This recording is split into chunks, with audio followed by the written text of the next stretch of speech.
તો આગળ સમાચારમાં વાત કરીએ તો ભાવનગરમાં ભાજપના ઉમેદવાર નામાંકન પત્ર ભરશે. ઉમેદવારી નોંધાવશે પોતાની. નીમુબેન બાંભણિયા આજે ફોર્મ ભરશે. ભગવાનના આશીર્વાદ લઈ ઘરેથી નીકળ્યા. ભગવાન સ્વામિનારાયણના આશીર્વાદ લીધા. એવી સ્કૂલ ગ્રાઉન્ડ ખાતે સભા સંબોધશે. સભા બાદ ઉમેદવારી ફોર્મ ભરવા જશે.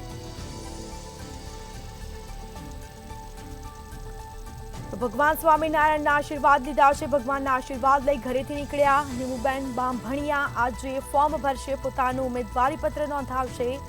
ભાવનગરમાં ભાજપ ઉમેદવાર ભરશે ફોર્મ. તો કાર્યકર્તા હોદ્દેદારો સાથે ફોર્મ ભરશે.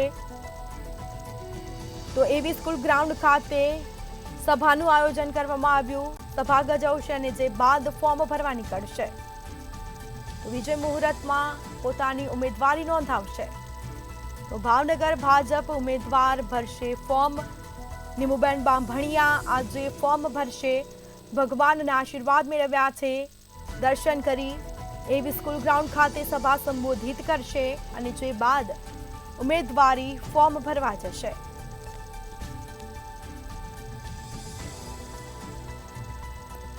તો ભાવનગરમાં ભાજપ ઉમેદવાર ફોર્મ ભરશે. નીમુબેન બાંભણિયા આજે ફોર્મ ભરશે. ભગવાનના આશીર્વાદ લઈ ઘરેથી નીકળ્યા અને જે બાદ ભગવાન સ્વામિનારાયણના આશીર્વાદ લીધા. એવી સ્કૂલ ગ્રાઉન્ડ ખાતે સભા સંબોધશે. સભા બાદ ઉમેદવારી ફોર્મ ભરવા જશે. તો ઉમેદવારી ફોર્મ ભરવા જશે ત્યારે અનેક કાર્યકર્તા હોદ્દેદારો નેતાઓ પણ ઉપસ્થિત રહેશે. ભાવનગર ભાજપ ઉમેદવાર નામાંકન પત્ર ભરશે. તો નીમુબેન બાંભણિયા આજે પોતાની ઉમેદવારી નોંધાવશે. પત્ર ભરશે.